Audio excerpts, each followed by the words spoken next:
Okay, so thank you all for joining. My apologies that I can't be there in person. I have some model tests going on about underwater radiated noise from the Saturn project. So it's for a good cause that I was not able to join you. So my name is Frans Hendrik Lafebar. I work at the Maritime Research Institute Netherlands. Well, DM is there presenting us, fortunately, so he can tell you all about what Marin is doing. But one of the things that we've been working on in the Saturn EU-funded project is the underwater radiated noise and the reduction thereof. And I'll present to you a lot of different options to reduce underwater noise, but also how they balance with energy efficiency of your vessel, because they are not always going hand in hand. Now, let's see if my mouse actually wants to work with me. So first of all, energy efficiency. It was already touched upon earlier today that the IMO has their greenhouse gas strategy, where they want to have the uptake of low emission fuels by at least 5% in 2030, and also reduce the CO2 emission per work, so per ton mile, by 40% compared to 2008 levels, and then they foresee to go to net zero greenhouse gas emissions in 2050. So they have their whole strategy, and of course IMO also has a lot of regulations already really limiting your greenhouse gas emissions, so such as the EEDI, the design index for new built vessels, where you can look at the improved hull design and a lot of other methods of reducing your CO2 emissions.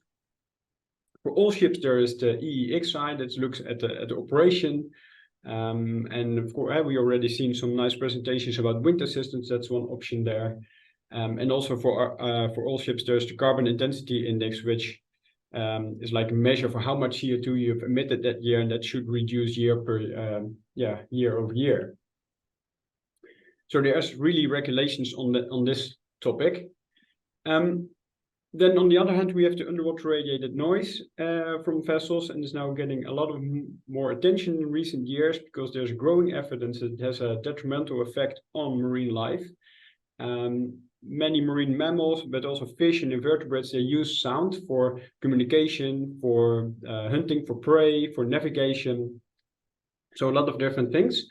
And if there's a vessel close by that makes a lot of noise, then the sounds that these animals use, they get masked. They can only hear the ship, and they can't hear each other or their own navigation sounds anymore. And in really extreme cases, there can even be physical damage. And this is also shown in this figure here, where on the top we see two of the main noise sources from vessels, and at the bottom we see the hearing ranges of and vocalization ranges of some marine species. And on the horizontal axis we see the frequency. You see that there is for the different noises and the sources in the different species, there is quite some overlap in frequencies that they use. So this is something that we should take into account in ship design and operation. So I already briefly touched upon two main sources of underwater radiated noise from ships, and I'll discuss the two main ones now. What you see here, this graph is an example of a noise spectrum from a 173 meter cargo vessel. On the horizontal axis we have the frequency, vertically we have the noise level, and this is at quite low speed, 8 knots. Where we are below the cavitation inception speed. And all of this noise is coming from the machinery inside the vessel. So the engines, pumps, HVAC systems, and everything, they vibrate, they excite the ship structure, which then excites the hull, and that radiates noise into the water like a speaker underwater. However, if we increase the speed, and here, so there's a couple more lines in the graphs, where the highest speed, 16 knots, we have developed cavitation. And on the right-hand side, we see a movie of a full-scale observation of a cavitating propeller. It's not the same ship, but it's very representative of what would have been on the ship on the left-hand side on the graph. So we see a big sheet cavitation that rolls up into a tip vortex, and these dynamics of this cavitation, and especially the collapse, they can introduce very high sound levels into the water. And you can also see that for 60 knots, it is dominant. And so at 8 knots, we had this peak from the diesel generator inside the ship, but at 60 knots, everything is from the cavitation.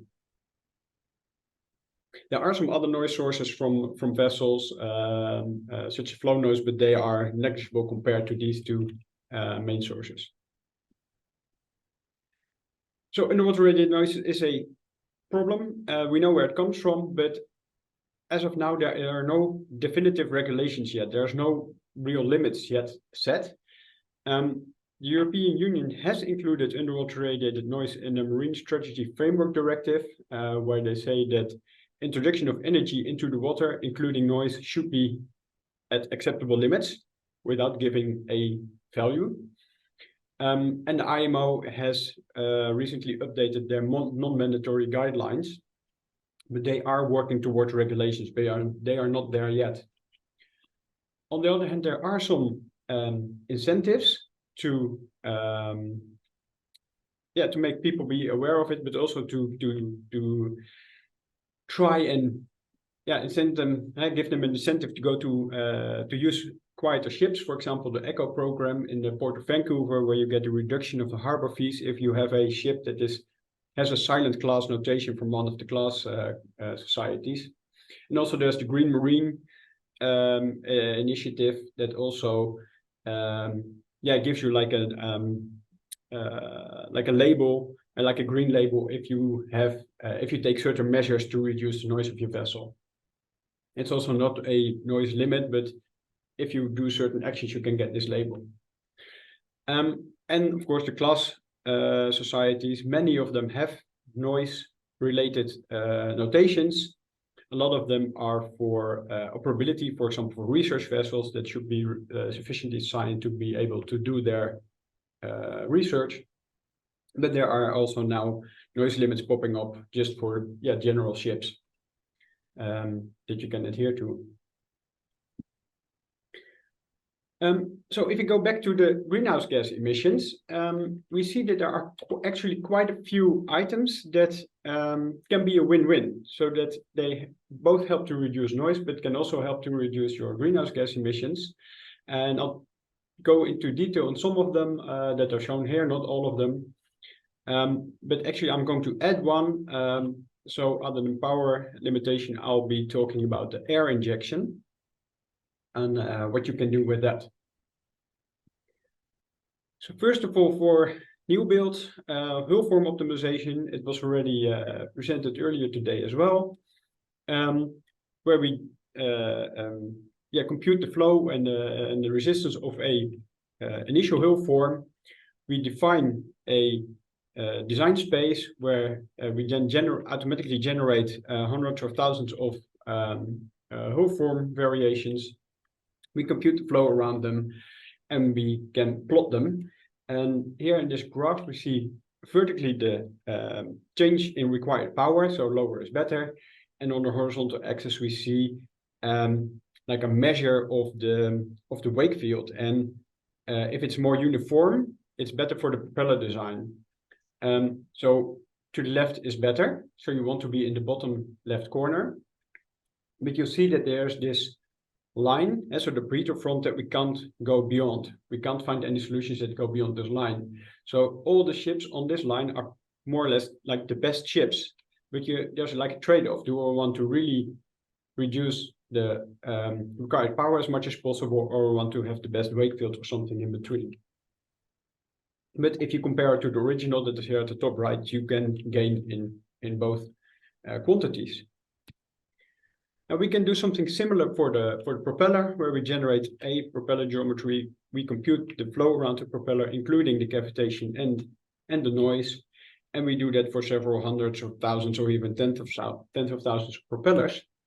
And you again get this breather front, and the colors in this graph indicate the different generations because we use genetic algorithms to, based upon the previous generation, generate new propeller designs, and then get a new population.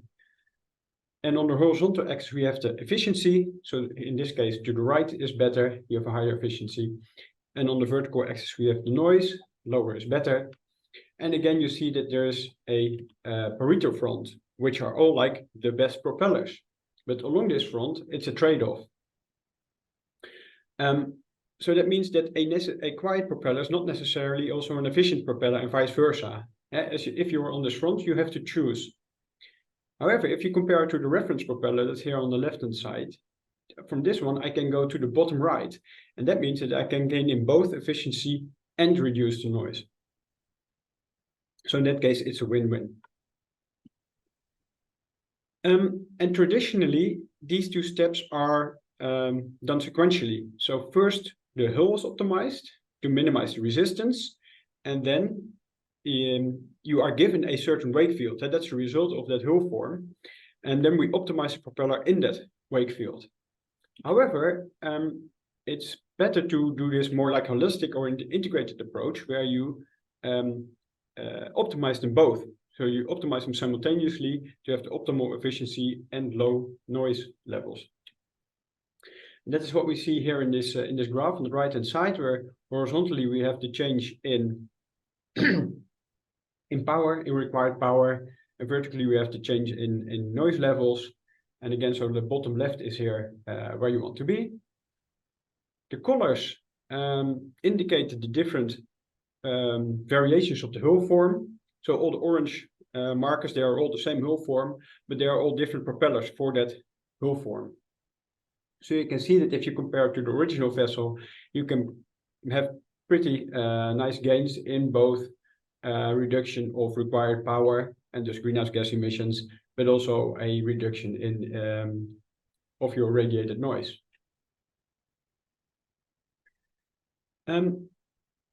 So that's for the hull form, but of course, and it was already mentioned earlier today, wind assistance is also very promising solution. Of course, it reduces the required thrust and thus the required power, and thus also your CO2 emissions. But if you have a lower thrust on your propeller, that means that you usually also have a reduced gravitation and thus less noise. So this can also be a win-win for both issues. There is, however, something to keep in mind here. Wind assistance gives you some additional complexity in your propeller design, because due to the wind, you may sail at larger drift angles, so you have an oblique inflow into the propeller, which is often not ideal, and it's something you have to take into account in your propeller design. Plus, the propeller has multiple design conditions on whether or not. So you have different combinations of ship speed and how much the wind assistance you actually have, or that you're sailing just only on the engines, or that you have a lot of wind helping you along. So this makes your propeller design a bit more tricky, but still there's a lot of potential here to be had. Now, some of the following mitigation measures that I'll present have been or are under investigation in the EU-funded Saturn project, which aims to reduce or find solutions for underwater radiated noise. And here I stated the research aims of the Saturn project. So it's understanding the sources, so what is generating the noise, determining the impacts, so what is actually the effect on the marine life, and what's the goal? How silent should the ships be? What is silent enough? But Martin is mostly involved in the third point, which is developing the solutions. How can we make the ships more quiet? Well, one of the things that was investigated in the Saturn project is to completely change the propulsion concept of a vessel. In this case, it was a ferry that currently has open propellers on open shafts. And in the Saturn project, it was investigated to replace these propellers by trochoidal propellers. So you see it here on a model scale vessel. So they are like these vertical blades that and this disc rotates, and during the rotation, the angle of attack of these blades varies. So you can control the direction of the thrust. Big advantage of this is that you have quite a big propulsor area, so a lower loading of your blades, which can lead to less cavitation, there's less noise. But also you don't have any shafts blocking the flow into this propulsor, so you have more uniform inflow, which also helps to reduce the noise. It has been tested recently, some model tests have been carried out, but the results are still being analyzed at the moment, so I can't show the results at this moment. Another concept that is being tested for this vessel is a pump jet, so which consists of a rotor, or like the propeller, inside a duct and with a stator. And this is not a duct like on a thruster that helps to give a lot of thrust, but this is a duct to slightly increase the pressure around the rotor, so to suppress cavitation. So that helps to reduce the noise, and the stator helps to straighten the flow again.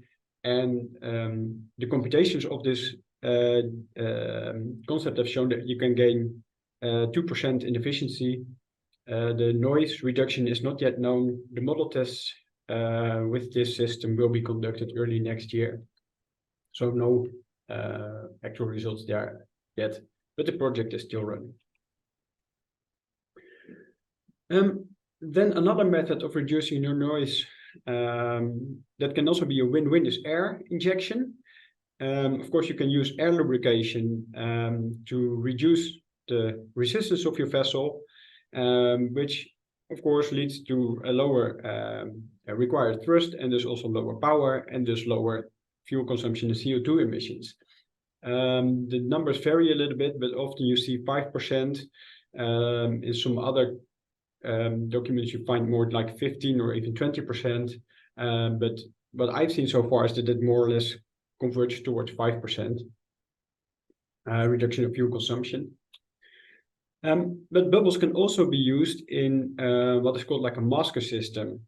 If you inject them around the hull, they form like a layer of bubbles around the machinery, around the engine room, and then you can reduce the machinery-induced underwater radiated noise.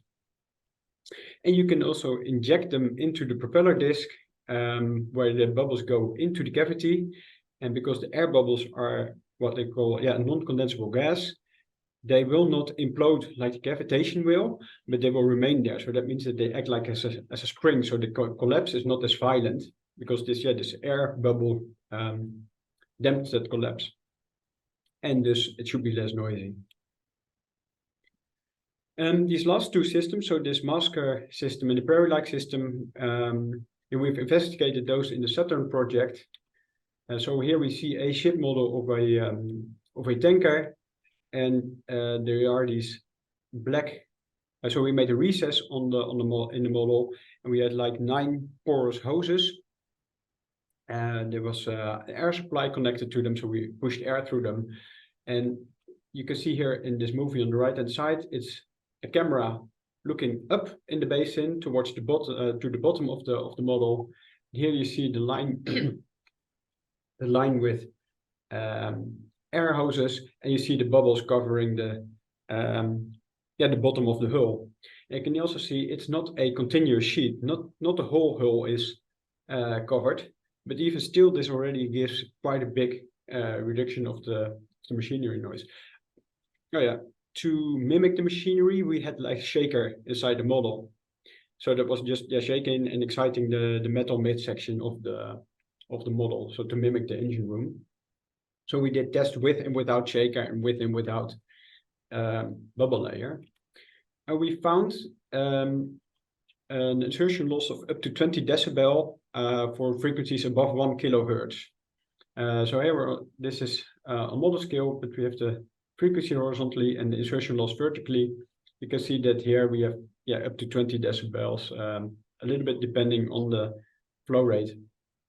And you see there are some areas here where we have just some dotted lines. There our signal to noise ratio was not sufficient to really determine the insertion loss, But from literature, we've seen that we can probably connect the peaks and then have an estimate of what the insertion loss can be at higher frequencies. Then for the prairie-like system, so that aims to reduce the cavitation-induced noise, we made just a ring upstream of the propeller, and it's probably pretty hard to see, but there are very small needles here at the trailing edge. They were just taken from injection needles, also connected to an air supply system. So we were injecting air bubbles into the propeller disc, and those air bubbles should end up in the cavitation. And of course, we are injecting too much because we did not yet know whether all of them will be going into the cavitation. But some of them are, if you look closely at this video. Then for the prairie system, we also had some areas where we didn't have a significant or a sufficient signal-to-noise ratio. But for these lower frequencies, we found that we had a noise reduction of up to 10 decibels. And these frequencies are typically the what we call like a hump from the tip vortex cavitation. So that shows that really the air was indeed going into the cavitation and dampening the collapse of the tip vortex. So in the beginning, I've shown these graphs of the machinery noise and the cavitation noise of this 173-meter cargo vessel. What we did is take our predictions of the insertion loss with these air bubble systems and apply that to that data set. So this was the original data set, and for the machinery noise part, we applied this dampening from the masker system, and for the cavitation induced noise, we applied the prairie-like system, and I only show the results for 16 knots here, so that's mostly dominated by cavitation. So if I then subtract these insertion losses that we found from our model test, we get these results where the continuous blue line is the original noise level, the dashed blue line is the mitigated noise level, and you see that for most of the frequency range we have significant noise reduction, as I said earlier, or shown earlier, also like up to 10 decibels. And that is especially here in this area, that is where the noise is induced by the tip vortex cavitation. So what does this mean for the propeller design? If we go back to this Pareto front of the propellers, if without this air injection system, this would be your maximum allowable propeller source level. If I then apply such a prairie system, I can allow a noisier propeller, because the additional noise that is then generated by this other design, it's mitigated by the prairie system.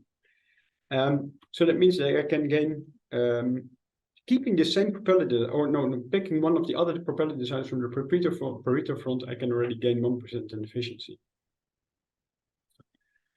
Then there's also the effect of speed reduction on noise and greenhouse gas emissions. Oh, I see that I should speed up a little bit.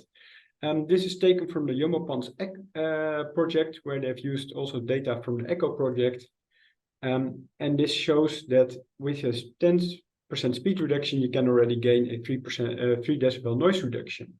And your greenhouse gas drop by about 13% your emissions. And this is just looking at cavitation noise. If you reduce your speeds even further, that you drop below your cavitation inception speed, you have an even larger noise reduction, but that's not included in this model.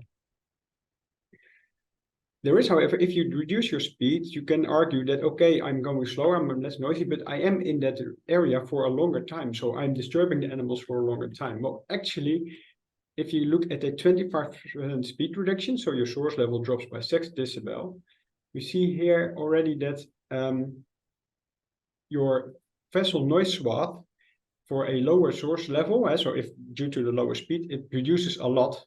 And my footprint, so this is this like bubble that I'm influencing with my noise, it reduces by 75%. So this was the original here at 0 decibel at 100% footprint. If I drop that by 6 decibel, I have only 25% footprint left. So I have a reduction of just 75% of my instantaneous acoustic footprint. So even though I'm in the area for 25% longer, longer time, still my total influence on marine life will decrease because by this huge reduction of the footprint.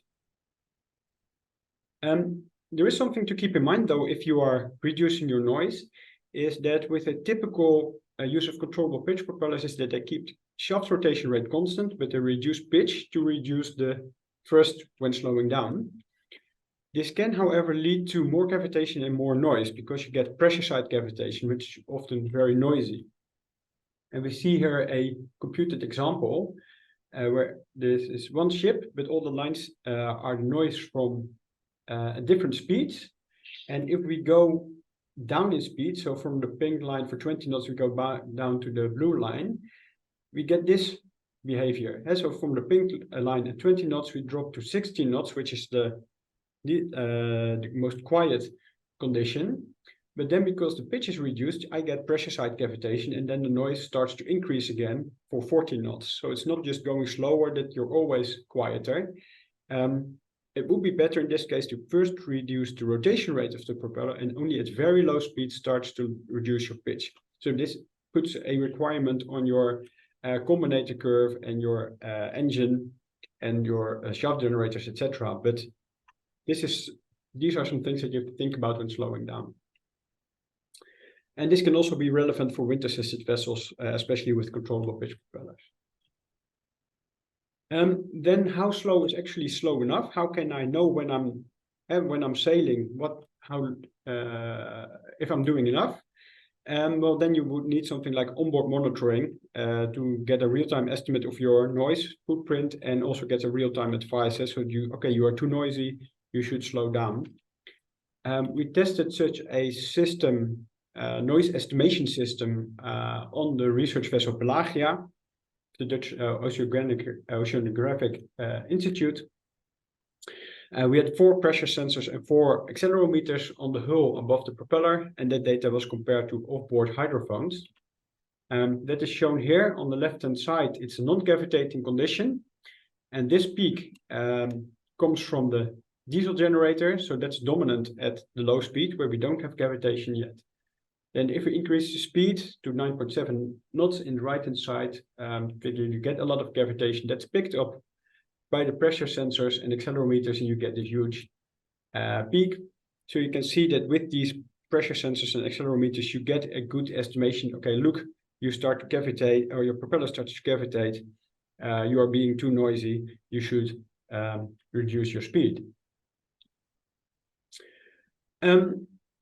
If you reduce your speed, you want to optimize your route for minimum noise impact, because lower speed is a gain. But you should want to avoid having to speed up on different parts of your route to compensate for this lower speed earlier on, because then you throw away all the gains, not only in noise, but also in CO2 emissions.